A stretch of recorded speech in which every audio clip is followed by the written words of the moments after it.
मैंने प्रत्येक बार प्रयास किया पिताजी, तपस्या भी की, किंतु अगली बार फिर से मैं आपकी बात समझने में विफल हुआ।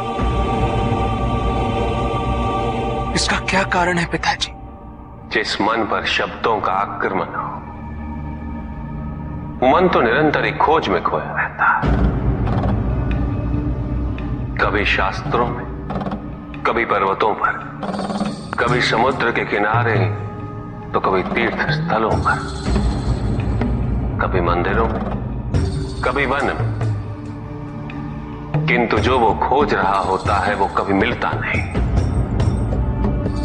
क्योंकि मन तो अभी भी स्थिर नहीं। वो व्यक्ति जहां भी रहे पुत्र, जहां भी जाए और जहां भी खोजे। तुमने भी सदैव शब्दों पर ध्यान दिया है कार्तिक, भले ही वो मेरे शब्द हो या किसी और की।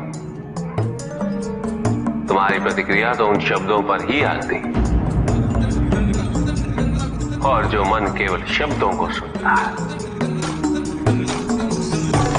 वो उसके निहित अर्थ से स्वयं वंचित रह जाता। शब्दों की सत्यता को समझने के लिए, उनकी अनुभूति के लिए मन में शांति के साथ साथ रिक्तता भी अनिवार्य है, शून्यता भी अनिवार्य है। मन में इतना स्थान होना चाहिए पुत्र कि वो शब्दों के परे पहुंचने की यात्रा कर सके। किंतु मन कभी शून्य नहीं रहता, रिक्त नहीं रहता। वो सोचता है कि शब्दों का आधिक्य ही ज्ञान अर्जन है, शब्दों से ही ज्ञान है, इसलिए शब्दों का संचय करता रहता है। मन ये नहीं जानता कि परम ज्ञान तो शब्द अतीत है, एक अनुभूति जिसे शब्दों से बांधना असंभव है। शब्दों का अपना मूल्य क्या है कार्तिक? कुछ भी नहीं। जब भी कोई ईश्वर का नाम लेता है तो क्या ईश्वर मात्र एक शब्द में ही सीमित हो जाते? नहीं, यहां शब्द सत्य नहीं, सत्य है वो अनुभूति जो इन शब्दों में विद्यमान है। यदि शब्द ही सत्य होते तो मात्र भोजन कह देने से व्यक्ति की क्षुधा शांत हो जाती। इसीलिए माता शब्दों की नहीं पुत्र, उस अनुभूति की है जो उन शब्दों से संबद्ध है। यदि शब्द नहीं भी होते तो वे ईश्वर अवश्य होते। यदि शब्द नहीं भी होते तो सुख और दुख की अनुभूति अवश्य होती, जल की शीतलता की अनुभूति होती, सूर्य की ऊष्मा और चंद्र की शीतलता की अनुभूति होती, प्रेम की अनुभूति होती। किंतु यदि अनुभूतियां ना हो तो शब्द निरर्थक है। शब्दों से तृप्त हो जाना ज्ञान का अंत है, अज्ञानता का प्रारंभ है। ज्ञानी वही है जिसके पास अनुभूतियां, अनुभव हो, और उसके लिए मन को शांत व रिक्त तो करना ही पड़ेगा पुत्र।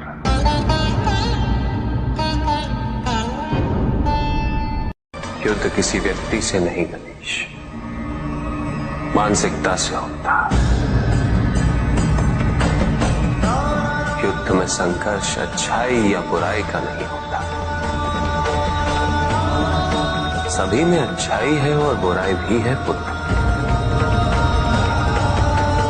युद्ध तो विचारधाराओं का होता है।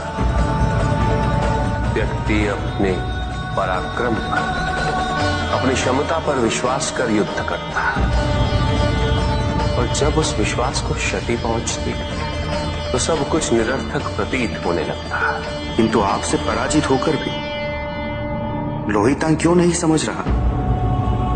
उसे अपनी स्वतंत्र इच्छा का उपयोग कर उचित मार्ग पर चलने का प्रयास करना चाहिए।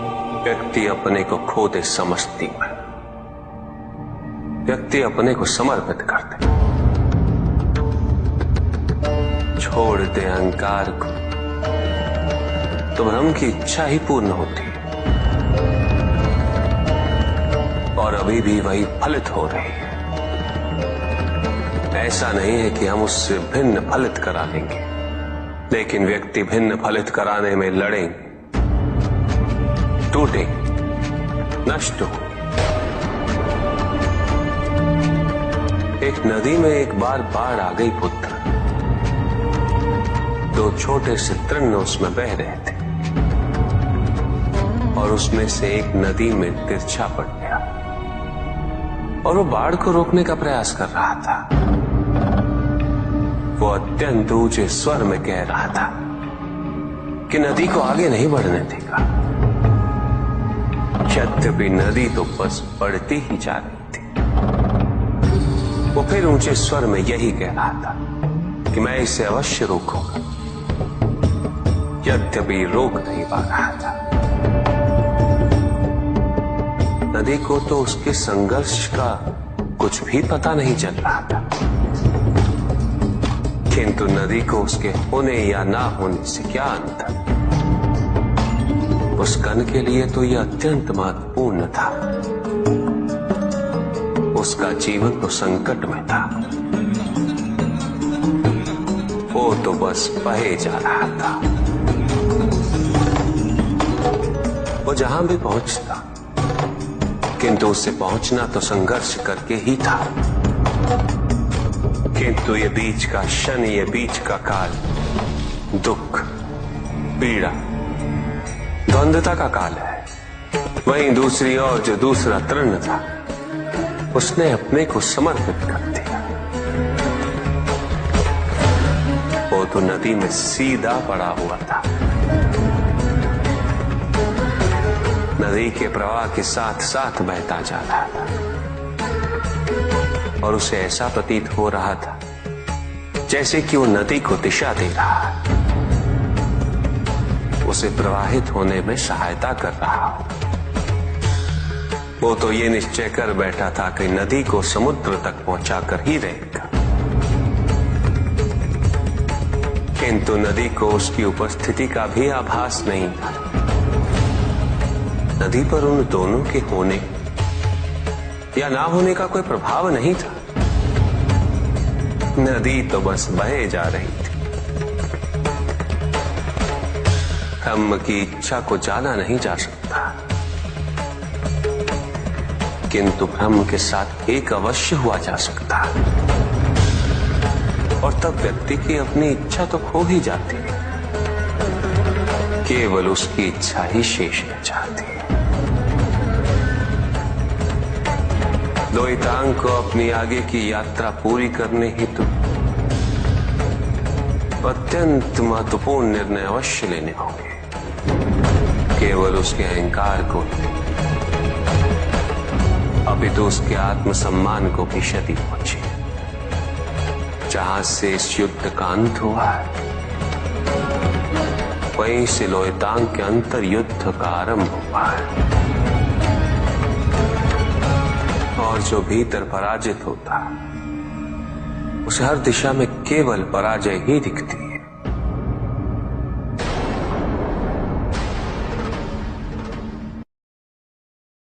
एक प्रश्न पूछ सकता हूं? अवश्य ऋषि कश्यप। जहां प्रश्न नहीं वहां जिज्ञासा नहीं, और जहां जिज्ञासा नहीं होती वहां ज्ञान की वृद्धि नहीं हो सकती। निसंकोच होकर पूछिए। प्रभु, आप तो कालोपरी हैं, सर्वज्ञ हैं, त्रिकालदर्शी हैं। चारों ओर ये जो अज्ञान का अंधकार फैल रहा है, उसमें ज्ञान का मूल अर्थ कहीं ना कहीं खोता जा रहा। मेरा आपसे विनम्र निवेदन है प्रभु, किसी अन्य विषय पर चर्चा आरंभ करने से पूर्व हमारे और इस समस्त संसार के कल्याण और मार्गदर्शन हेतु आप ज्ञान की मूल परिभाषा से एक बार हमें पुनः अवगत करवाएं। ज्ञान और अज्ञान की परिभाषा को स्पष्ट रूप से समझने के लिए ज्ञान और अज्ञान की विशेषताओं का स्मरण करना आवश्यक है।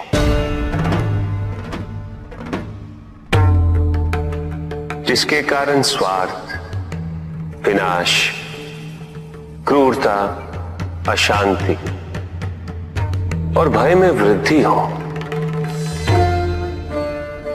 वह अज्ञान है।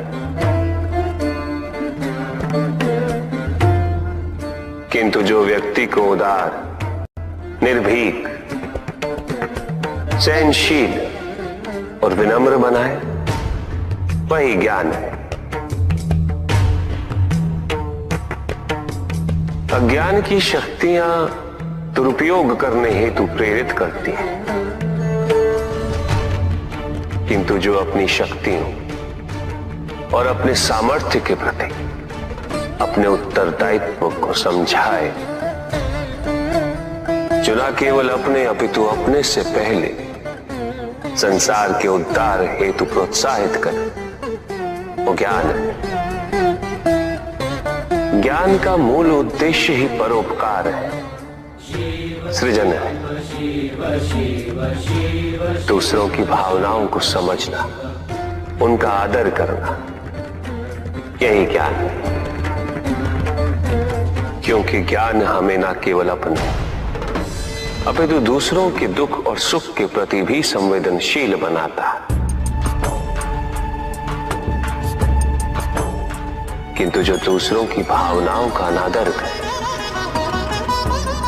उसे ज्ञान की श्रेणी में कैसे रखा जा सकता है?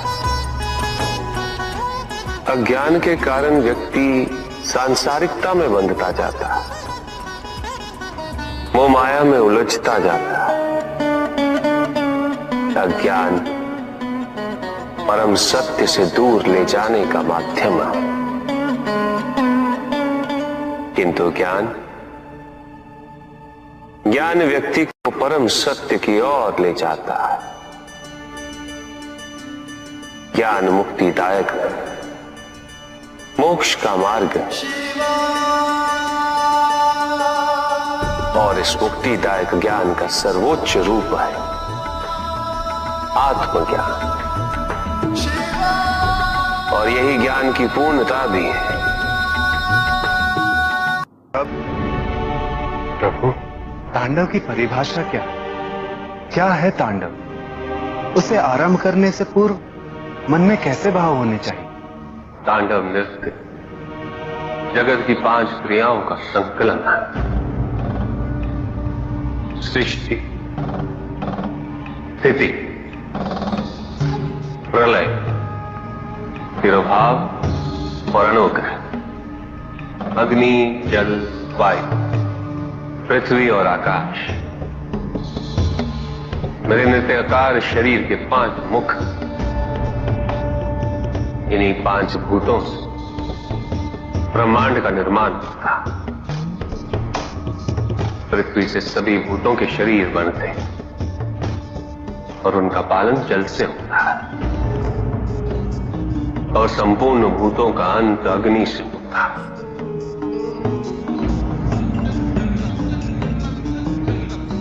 वायु तथा आकाश में तिरोभाव और अनुग्रह की शक्ति।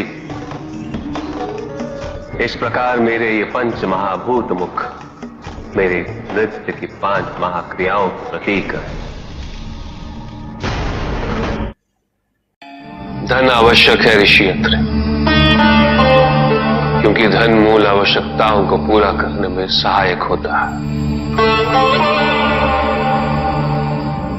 किंतु जब कोई व्यक्ति इच्छाओं को आवश्यकता समझने लगे,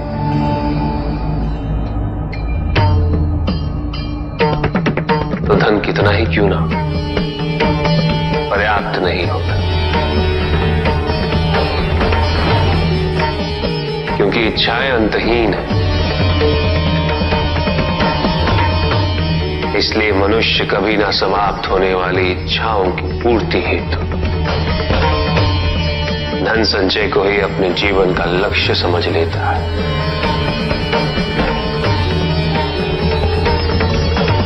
वो लोभी बन जाता है।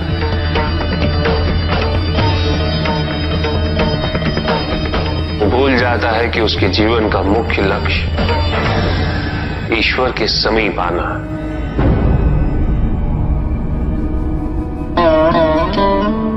ऐसे लोभी व्यक्तियों को अपनी मृत्यु के समय भी यही दुख रहता है कि उन्होंने क्या कुछ नहीं पाया, क्या शेष रह गया। ऐसे समय में वो एक क्षण के लिए भी ईश्वर का स्मरण नहीं करते, अपने जीवन की निरर्थकता और व्यर्थता का बोध नहीं होता। मिलना चाहिए। धन चाहे कितना भी हो ऋषियत्र, मूल आवश्यकताएं तो केवल उतनी ही। तन ढकने के लिए वस्त्र, पेट भरने के लिए आहार और शरण के लिए भवन। इन आवश्यकताओं के पूर्ण होने के पश्चात जो भी है वो इच्छा है। धनी व्यक्ति के पास जो भी अतिरिक्त धन होता है वो उसे दान करना चाहिए, उनके उद्धार के लिए जो अपनी मूल आवश्यकताओं को पूरा नहीं कर सकते।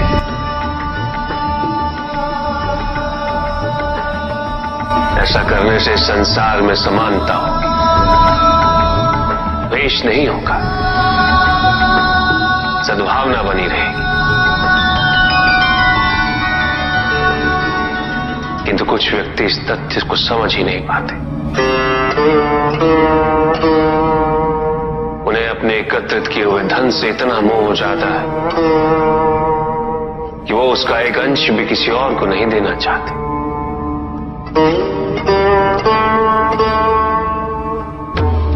ऐसे व्यक्तियों की सूची में सर्वप्रथम स्थान कुबेर का है।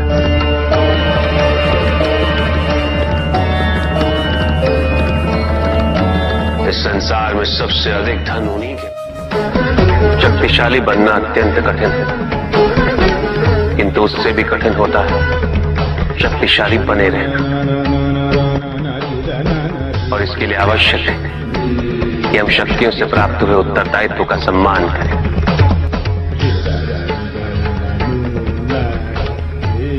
अन्यथा हम स्वयं पर निरंतर खो देते हैं और यह हमारे पतन का कारण बनता है। युद्ध में की गई भूल और उपलब्धियों से कुछ न कुछ सीखना आवश्यक है कार्तिक। बुराई और अच्छाई के मध्य ये युद्ध निरंतर चलता रहेगा। आज एक अध्याय समाप्त हुआ है, कल दूसरा अध्याय आरंभ होगा। जब तक इस समस्त संसार में बुराई है तो अच्छाई भी होगी,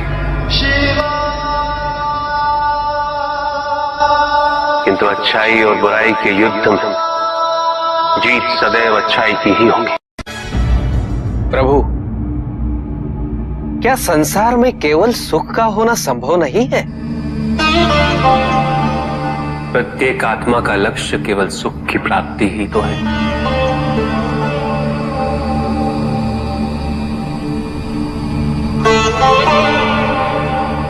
परमानंद की प्राप्ति। किंतु हम सुख नहीं, सुख को प्रदान करने वाली वस्तुओं को एकत्रित करना ही जीवन का उद्देश्य मान लेते हैं। ये समस्त संसार माया है, सब कुछ नश्वर है।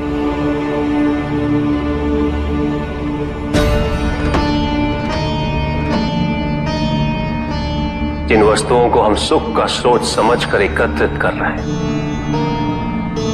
वो सदैव नहीं रहेंगे। जो व्यक्ति सत्य को जानते हुए भी लोभ का परित्याग नहीं करते वो सदैव इन्हें खोने के भय में जीते।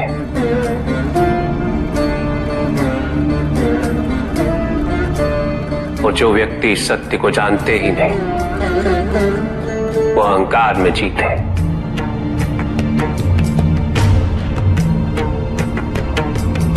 और जहां अहंकार और भय उपस्थित हो वहां सुख कैसे रह सकता है?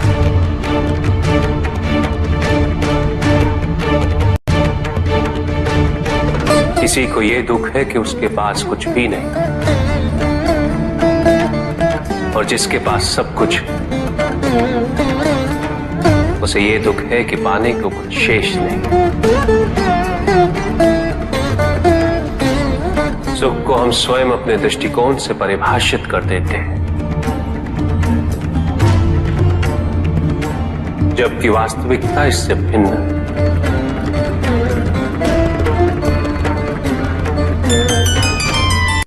इसलिए आवश्यकता है अनासक्त रहने की। किंतु प्रभु, क्या आसक्ति स्वाभाविक नहीं है? पर दुख का मूल कारण भी तो यही है ऋषि भृगु। आसक्ति हमारे मन की शांति को छीन लेती, उसे भंग कर देती।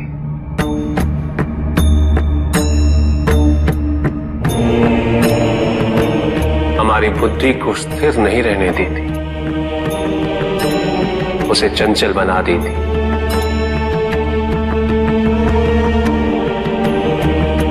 आसक्ति से प्रमाद की उत्पत्ति होती,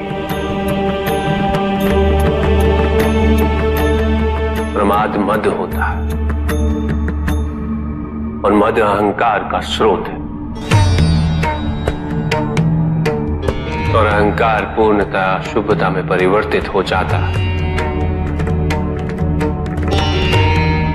अर्थात आसक्ति अशुभता की जननी, इसलिए अनावश्यक है। तो प्रभु, आसक्ति को अनासक्ति में कैसे परिवर्तित किया जा सकता है? और हम आसक्ति से कैसे उबर सकते हैं प्रभु? आसक्ति से मुक्त होना ही अनासक्ति है।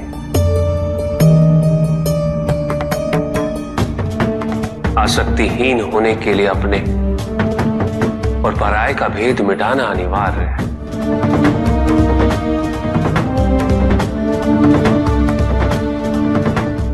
और यह तभी संभव होगा जब हम सुख की खोज बाहर नहीं, अपने भीतर करें। जब हम यथार्थ को पहचानें, उसे स्वीकार करें।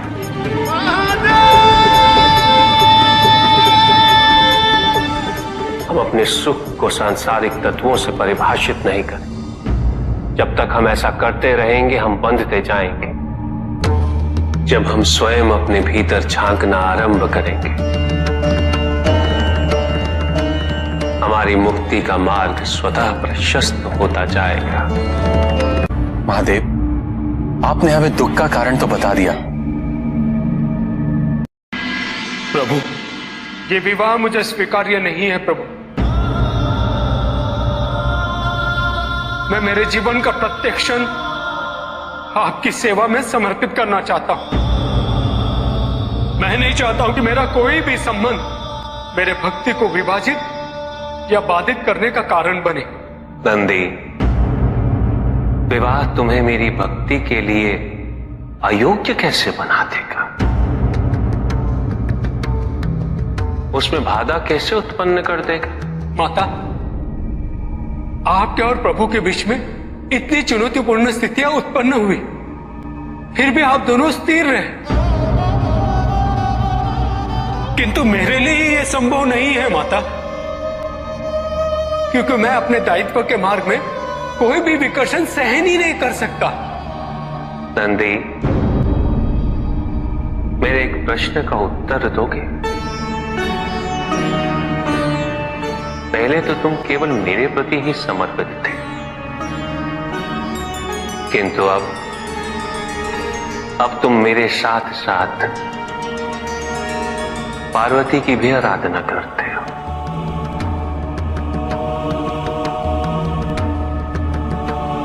क्यों? प्रभु, माता आपके अर्धांगिनी है, आपकी पूरक, जिस प्रकार आप उनके पूरक हैं। आप माता के कारण आनंदित रहते हैं, उनकी उपस्थिति आपको प्रसन्नता देती है। अन्यथा आपको इतना हर्षित उनसे पहले मैंने कभी नहीं देखा है। फिर कुमार कार्तिकेय का जन्म, अशोक सुंदरी का जन्म और फिर हमारे गणेश का जन्म।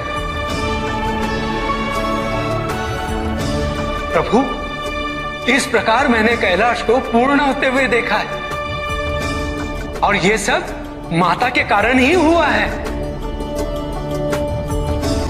प्रभु, जिस कैलाश में आप वास करते थे उसे माता ने निवास बना दिया, इस कैलाश को संपूर्ण कर दिया।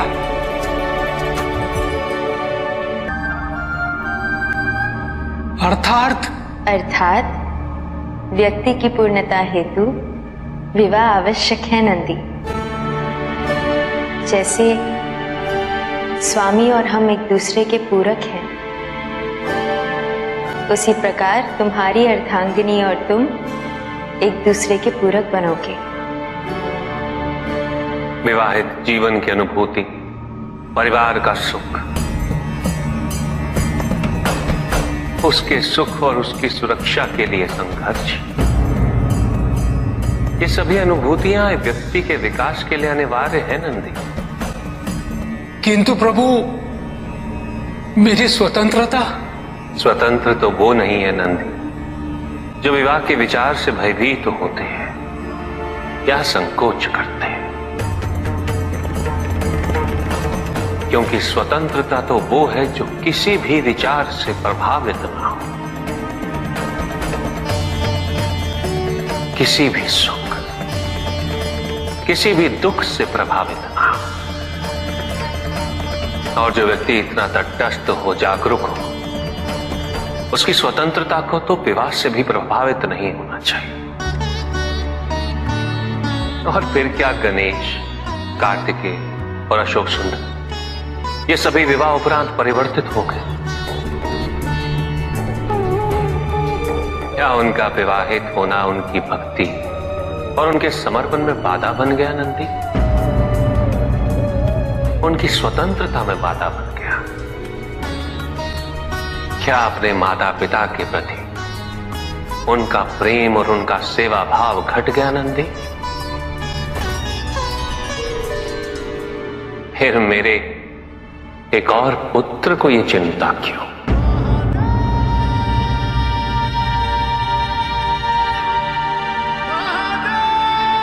ये भय क्यों नंदी?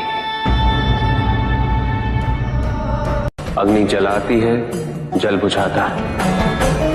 दोनों के कार्य क्षेत्र पूर्व परिभाषित और भिन्न है। दोनों एक दूसरे को प्रतिस्थापित नहीं कर सकते।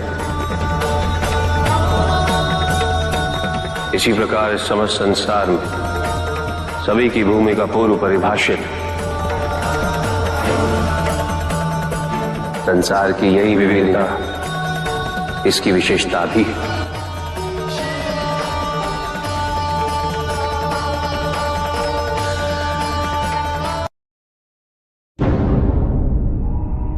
सृष्टि के निर्माण उपरांत एक बार नारायण ने तप के लिए महादेव से उत्तम स्थान के निर्देश की याचना की। महादेव ने अपनी प्रेरणा से समस्त तेज संपन्न अत्यंत शोभायमान पंचकोशी नगरी का निर्माण किया।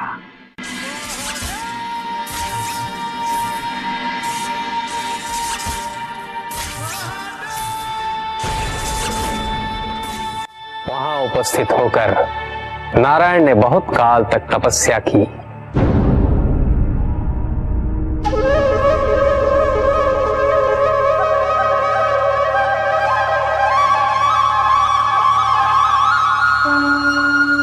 नारायण की तपस्या के अनंतर ही उस क्षेत्र में महादेव की कृपा से अनेक नदी नद सरिताएं उत्पन्न हुई।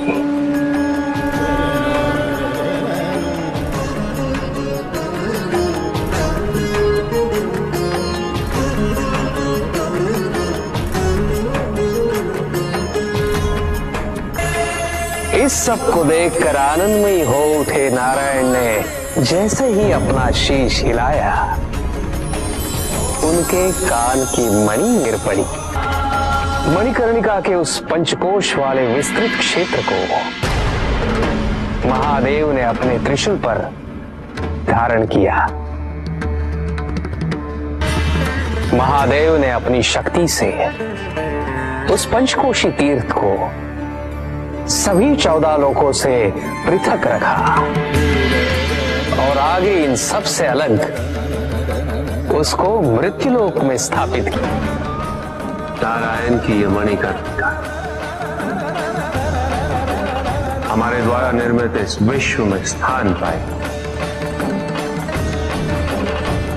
और सभी जीवों को हमारी ओर लाने का साधन बने।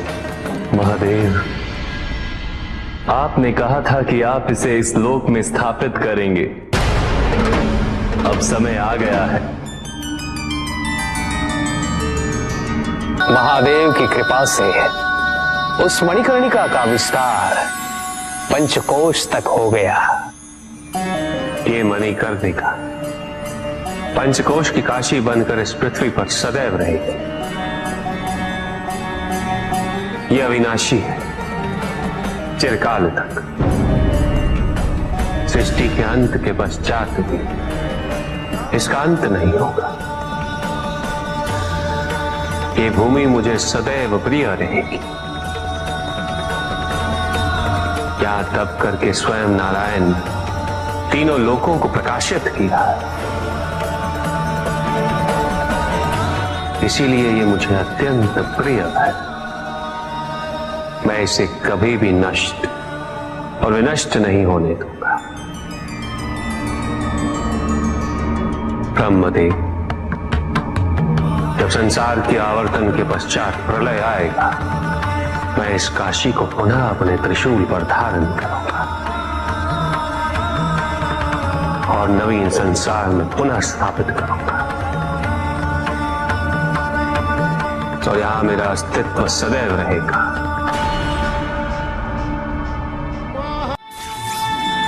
महादेव ने उस क्षेत्र से अपने आत्मिक योग को ध्यान में रखते हुए अपने ज्योतिर्लिंग को वहां स्थापित किया, जो इस क्षेत्र से कदापि पृथक नहीं हो सकता। विश्व की स्थापना तो हुई, किंतु इस ज्योतिर्लिंग को आपने उस स्थान पर स्थापित किया है जिसकी ऊर्जाएं विश्व से परे। इस ज्योतिर्लिंग को विश्वेश्वर ज्योतिर्लिंग के नाम से जाना जाएगा।